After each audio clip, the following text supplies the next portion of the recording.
அனைவருக்கும் வணக்கம். எல்லாரும் எப்படி இருக்கிறீங்க? இன்னைக்கு ஆயத்தி கிச்சன்ல குட்டீஸ்க்கு பிடிச்சது, ஏன் எனக்கு கூட தான் ரொம்ப ரொம்ப பிடிச்சது. ஆமாங்க, என்ன செய்ய போறோம் அப்படின்னா நம்ம டோனட் செய்ய போறோம். வீட்லயே டோனட் செய்யலாம், நிறைய செய்யலாம். ஓகேவா? எப்படி செய்யறதுன்னு பார்க்கலாம் வாங்க. முதல்ல ஒரு பெரிய பாத்திரம், அகண்ட பாத்திரம் தேவை. அது கூட அளக்கிறதுக்கு நமக்கு கப் தேவை. இதில் வந்து ரூம் டெம்பரேச்சரில் இருக்கிற பால் வந்து நம்ம 2 கப் பால் நான் சேர்த்துக்கிறேன். வெளியில் வாங்கினா 1 2ன்னு வாங்கணும். வீட்டில் செஞ்சால் நிறைய செய்யலாம், அதுக்காகவே இந்த வீடியோ. இப்போ பார்த்தீங்கன்னா 2 முட்டை சேர்த்துக்கோங்க. கொஞ்சம் பெரிய முட்டையாக 2 முட்டை. இது கூடவே 1/2 கப் சுகர் சேர்த்துக்கலாம். நான் இந்த மாதிரி கப்பில் அளந்து எடுத்துருக்கிறேன்.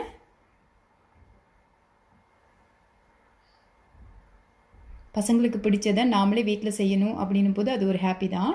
இது கூட 1/2 டீஸ்பூன் உப்பு சேர்த்துக்கலாம். முக்கியமான ஒன்று ஈஸ்ட். உங்கள்கிட்ட ட்ரை ஈஸ்ட் இருந்தாலும் சேர்த்துக்கலாம், இல்லைன்னா மற்ற ஈஸ்ட்டும் சேர்த்துக்கலாம். நான் வந்து 3 டீஸ்பூன் ஈஸ்ட் சேர்க்குறேன், அதிகமாக சேர்க்க தேவையில்ல. இப்போ இது எல்லாத்தையும் சேர்த்து நல்லா மிக்ஸ் பண்ணி விட்டுடலாம். இந்த முட்டை, ஈஸ்ட், சுகர், சால்ட் எல்லாமே நல்லா சேரட்டும் பாலில்.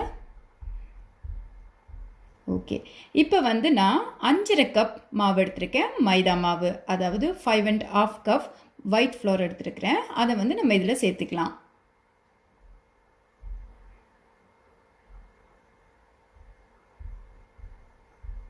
சேர்த்துட்டு இப்போ நம்ம என்ன பண்ணுறது, எப்போவுமே ஒரு மெஷின் நம்ம கையாலேயே நல்லா கிளறி விட்டு நல்லா எல்லா சைடும் மிக்ஸ் பண்ணி பிசைஞ்சு எடுத்து வச்சிடலாம்.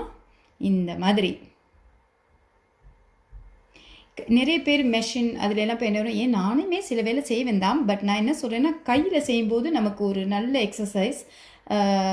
ஸோ வந்து கையில் செய்கிறது ரொம்ப நல்லது. ஸோ கையிலேயே செய்யலாமே அப்படின்னு தான் நான் இந்த கையிலேயே செய்கிறேன். ஓகேவா? நல்லா அவரை ஒரு ஃபுல் மசாஜ் ஒன்று கொடுப்போம். இந்த ஈஸ்ட்டு, சுகரு, எக் இதெல்லாம் நல்லா சேரட்டும். அதுக்கப்புறம் ரூம் டெம்பரேச்சரில் உள்ள பட்டர் வந்து 25 கிராம் போதுமானது சேர்த்துக்கலாம். இதை நல்லா ஸ்ப்ரெட் பண்ணி விட்டுடலாம் இந்த மாவில் நல்லா சேர்கிற மாதிரி.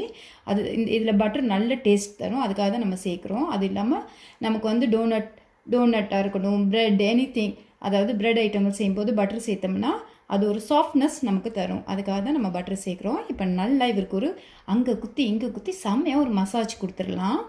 அந்த மசாஜ்லேயே விட்டுடுமா, நான் நல்லா உப்பி வந்துடுறேன்னு மாவு நம்மக்கிட்ட சொல்லிடும் அப்படின்னு நான் நினைக்கிறேன். ஓகே, இப்போ என்ன பண்ணணும்னா, ஒரு அகண்ட இடத்தில், அதாவது கொஞ்சம் பரப்பான இடத்துல நம்ம வந்து இந்த மாவை தள்ளிட்டு இப்போ கையிலெல்லாம் ஒட்டுது அப்படின்னு நீங்கள் ஃபீல் பண்ணாதீங்க. கொஞ்சம் ஒட்டுற தன்மை இருந்தால் தான் மாவு நம்ம 2 ஹவர்ஸ் வைக்கும்போது அந்த தண்ணித்தன்மையை இழுத்து நல்லா புசுன்னு நமக்கு டோனட் வரும். ஸோ இப்போ இந்த மாதிரி ஸ்ப்ரெட் பண்ணிவிட்டு ஒரு நமக்கு நல்ல கம்ஃபர்டபுளாக இருக்கிற இடத்துல இந்த மாதிரி ஸ்ப்ரெட் பண்ணிவிட்டு நம்ம வந்து மாவை கையில் கொஞ்சமாக எடுத்து நல்லா தூவி, மாவு மேலேயும் தூவி நம்ம ஒரு மசாஜ் கொடுக்கலாம். ஓகேவா? இப்போ பாருங்கள், செய்கிறத இந்த மாதிரி தான். இப்போ 2 கைகளுமே நமக்கு தேவைப்படும். அதாவது நம்ம உள்ளங்கையால் ஒரு கையால் ப்ரெஸ் பண்ணி இன்னொரு கையால் உள்ளங்கையால் அவரை நல்லா தேய்ச்சி அழுத்தி விடும்போது அதில் இருக்கிற காற்று பகுதிகள் எல்லாமே வெளியில் போயிட்டு மாவு நல்லா சாஃப்டாக நமக்கு கிடைக்கும். இந்த மாதிரி அடித்து துவைச்சி காய போட்டுற வேண்டியதான். ஆக்சுவலாக உடுப்பு துவைக்கிற மாதிரியே இருக்கும். நான் நிறைய ஃபீல் பண்ணுவேன் இந்த மாதிரி. ஸோ வந்து இப்போ எல்லாம் மெஷின் வந்தாச்சு. இப்போ நம்ம மாவை மட்டும்தான் அடித்து துவைக்க முடியும் இல்லையா? துவைச்சிடலாம். ஓகே, இதெல்லாம் செய்யும்போது என் பசங்க வந்து நானும் செய்கிறேன் அப்படின்வாங்க. பசங்களுக்கு நம்ம எதையுமே தொடுறதுக்கு செய்கிறதுக்கு விடுறதில்ல. ஆனால் என்ன கேட்டால் இந்த மாதிரி செய்யும்போது நீங்கள் பசங்களுக்கும் கொடுத்து செய்ய விடுங்க. அது ஒரு எக்ஸசைஸ் அவங்களோட மைண்டுக்கும் கைகளுக்கும். இப்போ வந்து ஒரு பெரிய பாத்திரத்தில், அதாவது மாவை நம்ம போட்டு 2 மணி நேரம் வச்சதுக்கப்புறமா பார்த்திங்கன்னா அது நல்லா 2 மடங்கு மேலே வரும். ஸோ அதுக்காக ஒரு பெரிய பாத்திரத்தில், அகண்ட பாத்திரத்தில் நம்ம ஆயில் வந்து நல்லா தடவிட்டு இந்த மாவை அதுக்குள்ள துபுக்குடின்னு போட்டுடணும். ஓகேவா? கிணத்துல கல் எடுத்து போட்ட மாதிரி நம்ம மாவு எடுத்து போட்டாச்சு. மாவு காயாமல் இருக்கிறதுக்காக மேல் பகுதிகளில் வந்து நம்ம இன்னும் கொஞ்சம் ஆயில் வந்து ஸ்ப்ரெட் பண்ணி வச்சிடலாம். இதை வந்து நீங்கள் ரொம்ப குளிரான பிரதேசத்தில், ஆக்சுவலாக ஃப்ரான்ஸில் இப்போ குளிராக தான் இருக்குது, நல்ல வெயில் அடிக்கணும், பட் குளிராக இருக்குது, ஒன்றும் பண்ண முடியல. நம்ம வந்து மைக்ரோவேவ்குள்ளேயும் வைக்கலாம், ஓவனுக்குள்ளேயும் வைக்கலாம், நமக்கு நல்லா புளிச்சு வரும் மாவு. இதுக்கு மேலால் காயாமல் இருக்கணும். ஸோ வந்து லஞ்ச் சீட்டால் நல்லா கவர் பண்ணிடலாம். இப்படி கவர் பண்ணியாச்சு. இனி இவரை 2 ஹவர்ஸ் கழிச்சு நம்ம பார்க்கலாம். பார்த்தீங்களா, டட்டடாயிங், எப்படி நான் கொடுத்த குத்துலையும் மசாஜ்லையும் அவர் நல்லா பொங்கி மேலே வந்துட்டார். ஸோ இப்போ நமக்கு டோனட்க்கு மாவு ரெடி ஆகிடுச்சு.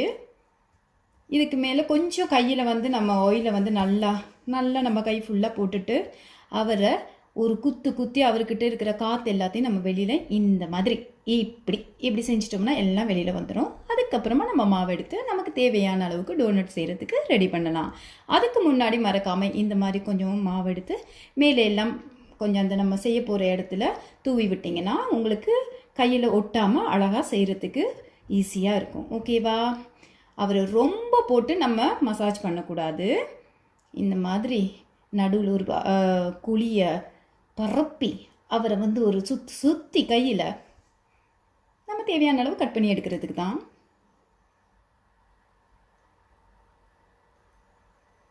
ஓகே, அழகாக இருக்குல்ல? இந்த மாவில் வேலை செய்யக்க ரொம்ப சாஃப்டாக இருக்குமா, கை சொல்லணும் பஞ்சு மாதிரி இருக்குது அப்படின்னு. இப்படி நம்ம 2ஆக கட் பண்ணிவிட்டு இதையும் 2ஆக கட் பண்ணிவிட்டு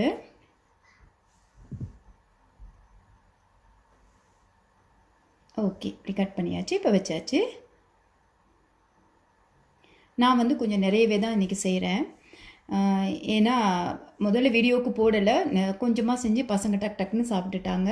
ஸோ இந்த தடவை கொஞ்சம் நிறைய செய்வோம், அதையும் வீடியோ பண்ணி போடலாம் அப்படின்னு சொல்லிட்டு நான் கஷ்டப்பட்டு அழகாக செஞ்சுட்டேன். இந்த மாதிரி கட் பண்ணி வச்சுக்க வேண்டியதான் நமக்கு தேவையான அளவு. ஓகேவா? எனக்கு தேவையான அளவு நான் கட் பண்ணியிருக்கேன். எவ்வளோ வருதுன்னா நான் சொல்லலை, எனக்கு தேவையான அளவுக்கு நான் கட் பண்ணியிருக்கேன். உங்களுக்கும் இந்த மாவில் தேவையான அளவு நீங்கள் கட் பண்ணி எடுத்துக்கலாம். அதிக பெருசாக வேணால், ஓரளவு மீடியமாக இருந்தால் உங்களுக்கே புரியும், அது போதுமானது. இப்போ நம்ம இந்த மாதிரி ஒரு ட்ரேயில் நாங்கள் வந்து கொஞ்சமாக மாவை ஸ்ப்ரெட் பண்ணிவிட்டு இப்போ நம்ம கட் பண்ணி வச்சுருக்க மாவெல்லாம் நீங்கள் வந்து ஒரு எக்ஸசைஸ் முன்னாடியே செஞ்சுருப்பீங்க, அதுதான் பரோட்டா, அதுக்கு செய்வோம்ல, அந்த மாதிரி மாவு கொஞ்சம் இப்படி உள்ளே புஷ் பண்ணி நல்லா அவரை உருண்டையாக ஆக்கிக்கணும் நம்ம உள்ளங்கையில் வச்சு. ஏன் அப்படின்னு பார்த்தீங்கன்னா, இப்போ நம்ம கட் பண்ணதுக்கப்புறம் அது கொஞ்சம் இதாக இருக்கிறதால நம்ம வந்து இந்த மாதிரி மசாஜ் கொடுத்து எடுத்து வச்சோம்னா ஒரு 10 மினிட்ஸ் 15 மினிட்ஸ் வச்சோம்னா நல்லா புசுன்னு ஊதி இருப்பார். அதுக்கப்புறம் பொரிக்கும் போது சீக்கிரமாக வேகிற தன்மையை கொடுக்கும். இன்னும் சாஃப்டாக நமக்கு பன்னெல்லாம் கிடைக்கும், டோனட் எல்லாம். ஓகேவா? இப்போ பாருங்கள், நான் கம்ப்ளீட்டாக எல்லாம் ரெடி பண்ணி வச்சுட்டேன். ஒரு 15 மினிட்ஸ் நம்ம இந்த லஞ்ச் சீட்டால் அவரை கவர் பண்ணி வைக்க போகிறோம். 15 மினிட்ஸ் நீங்களும் ஒரு பிரேக் எடுத்துக்கலாம். ஒரு டீ கூட குடிக்கலாம், ஒரு பிளேன் டீ கூட குடிக்கலாம், அது உங்கள் இஷ்டம். ஓகே, இப்போ இது இருக்கட்டும். இப்போ பாருங்கள், 15 மினிட்ஸ் ஆயிடுச்சு. இப்போ கொஞ்சம் பெருசாக நான் செஞ்சு வச்சுருக்கிறது எல்லாமே பென்னியை செய்ய போகிறேன், அதாவது பன் செய்ய போகிறேன், உள்ள சாக்லேட் ஸ்டாக் சேர்த்து. ஸோ அவங்கள எல்லாத்தையும் கொஞ்சம் வெளியில் எடுத்துகிட்டு நம்ம பென்னியை செய்கிறத முதல்ல பார்க்கலாம். எப்போவுமே சொல்கிறேன், டோனட் செய்யும் போதும் பென்னியை செய்யும் போதும் நமக்கு ஆயில் வந்து ரொம்ப ஹாட்டாக இருக்கக்கூடாது. நல்ல மிதமான தீ வச்சு தான் நீங்கள் செய்யணும். இல்லைன்னா மேலே பகுதிகள் எல்லாம் கருகிவிடும், உள்ளே மாவு அவியாது, அப்புறம் வீட்டில் உள்ளவங்க என்ன செஞ்சா அப்படின்னு நம்மளை கேட்பாங்க. போட்டாச்சு. லைட்டாக ஒரு அழுத்தம் கொடுத்துட்டு போடுங்க, போதுமானது.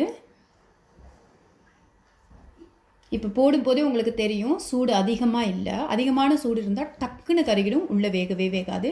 இந்த மாதிரி ஒரு கம்பி இருந்தால் உங்களுக்கு இன்னும் ஈஸியாக இருக்கும் அவங்கள அங்கேயும் இங்கேயும் உருட்டி விடுறதுக்கு நமக்கு. ஓகேவா?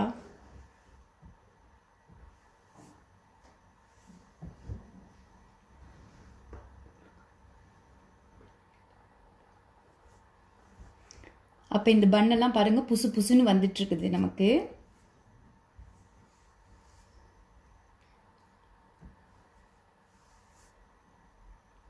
இப்போ ரெடி ஆயிடுச்சு. இப்போ நம்ம வந்து எடுத்துடலாம், இவங்கள 4 பேரையுமே வெளியில் எடுத்துடலாம். ஓகேவா? இப்போ பார்த்தீங்கன்னா நம்ம செய்ய போகிறோம். ஆமாங்க, டோனட் செய்ய போகிறோம். அந்த உருண்டைகளை லைட்டாக இந்த மாதிரி உங்கள் 4 அழகான விரல்களால் ஒரு சின்ன மசாஜ் கொடுத்துட்டு அதில் உள்ள மிடில் பகுதியை இந்த மாதிரி நீங்கள் உங்கள்கிட்ட என்ன இருக்குதோ அதை வச்சு, அதாவது மூடிகள் வச்சு கூட நம்ம எடுத்துக்கலாம். என்னட்ட இந்த மாதிரி அச்சு இருக்குது, நான் வச்சு எடுக்கிறேன். ஸோ இப்படி வந்து லைட்டாக ப்ரெஸ் பண்ணுனா உள்ளே இருக்கிறவங்க வந்துடுவாங்க. அவங்கள நீங்கள் வேஸ்ட் பண்ண தேவையில்ல. அவங்களையும் சின்ன பன்னாக போட்டு அதுக்குள்ளே சாக்லேட் போட்டு கொடுக்கலாம் பசங்களுக்கு. அப்போ அவங்க பெரிய பண்ணை சாப்பிட்றது ஒரு சின்ன பண்ணை சாப்பிட்றதுக்கு ரொம்ப ரசித்து சாப்பிடுவாங்க. ஓகே, இப்போ பாருங்கள், டோனட் ரெடி ஆகிடுச்சு. இனி இவரை நம்ம ஃப்ரை பண்ணி எடுக்க வேண்டியது தான். வேலை அதிகமாக இருக்குன்னு யோசிக்காதீங்க, நம்ம வீடியோவுக்கு செய்யக்க தான் அதிகமாக இருக்கும். கண்டிப்பாக சொல்கிறேன். கொஞ்ச ஒரு 2 ஹவர் மாவு புளிக்கிறது தான் வேலை. அப்புறம் ஒரு 15 மினிட்ஸ் நம்ம மாவை ரெஸ்ட்டில் விடுவோம். அதுக்கப்புறம் டக்கு டக்கு டக்குன்னு செஞ்சிடலாம். இதெல்லாம் ஏன் சொல்கிறேன்னா, பசங்களுக்கு வீட்லேயே செஞ்சு கொடுக்கலாம். எவ்வளோ கற்றுக்கிட்டோம் பாருங்க இந்த காலத்தில். அந்த காலத்துலலாம் டோனட்னால் நம்ம அம்மா அவங்களுக்கு எதுவுமே தெரியாது, பாவம். எவ்வளோ அழகாக இருக்குல்ல. இப்போ நம்ம வந்து இந்த ஒவ்வொன்றையாக ஆயிலில் போட்டு எடுத்துடலாம்.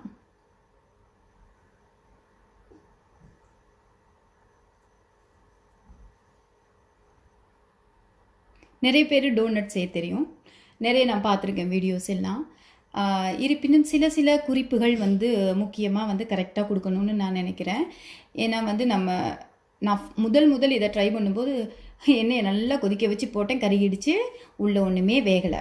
அதாவது ரொம்ப வருஷங்களுக்கு முன்னாடி ஸ்டார்டிங் நம்ம பழகும்போது. ஆனால் அதெல்லாம் வந்து யூடியூப்பை பார்த்து ட்ரை பண்ணதான். பட் நான் என்ன சொல்கிறேன்னா, எந்த ரெசிபியை யார் போட்டாலும் கரெக்டாக கொஞ்சம் பர்ஃபெக்டாக சொல்லிட்டா, சில விஷயங்களை விரிவாக்கமாக சொல்லிட்டா கற்றுக்கிறவங்களுக்கு ஈஸியாக இருக்கும்னு நினைக்கிறேன். அதனால் குறை சொல்லலை, கற்றுக்கிறவங்களுக்கு ஈஸியாக இருக்கும். ஓகே, இப்போ பாருங்கள் 2 சைடும் நல்லா ஃப்ரை ஆகிடுச்சு. நம்ம இவங்களை எடுத்துடலாம்.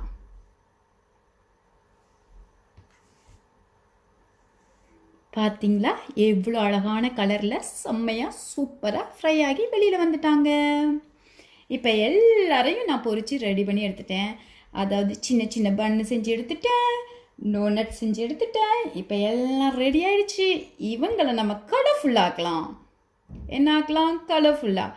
ஓகே, இது வந்து பாதாம் நான் நல்லா சீவி இருந்தது எடுத்து வச்சுருக்கேன். இனி டார்க் சாக்லேட், ஒயிட் சாக்லேட், என்கிட்ட இருக்கிற சாக்லேட்டை நான் வந்து உங்களுக்கு வச்சுருக்கிறேன். ஸோ இதை வந்து நம்ம இதில் உடைச்சி முதல்ல ஒயிட் சாக்லேட்டை போட்டுட்டு வெந்நீரை வந்து கீழே சுடுதண்ணி வச்சுட்டு அதுக்கு மேலே இதை வச்சு நீங்கள் மெல்ட் பண்ணிக்கலாம். அப்படி இல்லைன்னா மைக்ரோ ஓவன்லேயும் வச்சு நீங்கள் செய்துக்கலாம்.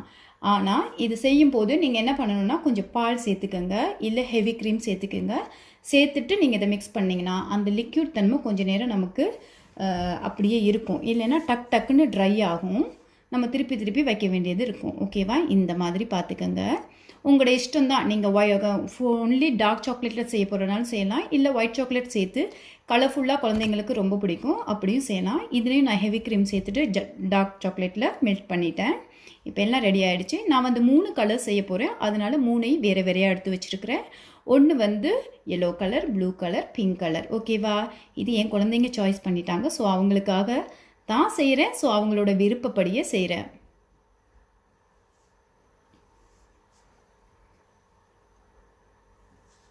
இப்போ இதை நல்லா கலந்து விட்டுக்கலாம்.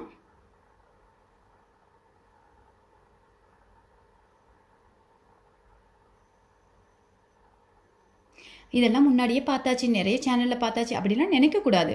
நிறைய பேர் வந்து எனக்கு மெசேஜ் பண்ணுறாங்க, நிறைய ஃப்ரெண்ட்ஸ் வந்து கால் பண்ணி பேசுகிறாங்க மெசேஜர்லாம். ரொம்ப ஹாப்பியாக இருக்குது. நிறைய பேர் என் சேனல் பார்க்குறாங்க. எவ்வளோ தான் நிறைய குக்கிங் சேனல்ஸ் வந்தாலும் நம்ம வந்து சில விஷயங்களில் நமக்கு ஏதோ ஒரு விஷயத்தில் அட்ராக்டிவாக பிடிச்சிடும். ஸோ என்னையும் நிறைய பேர்த்துக்கு பிடிச்சிருக்குது அப்படின்னும் போது ரொம்ப ஹாப்பியாக இருக்குது மனசுக்கு. இப்போ வந்து நம்ம பிங்க் கலரில் வந்து ஒரு டோனட்டை டிப் பண்ணி எடுக்கிறோம். இப்போ பாருங்கள் இந்த மாதிரி. ஓகேவா? அதுக்கப்புறம் உங்களுக்கு என்னென்ன கலர்ஸ் பிடிக்குதோ அப்படி கூட நீங்கள் செய்து எடுத்துக்கொள்ளலாம். இது எல்லாமே என் குழந்தைங்க விருப்பத்துக்கு நான் செய்கிற கலர்ஸ். ஓகேவா?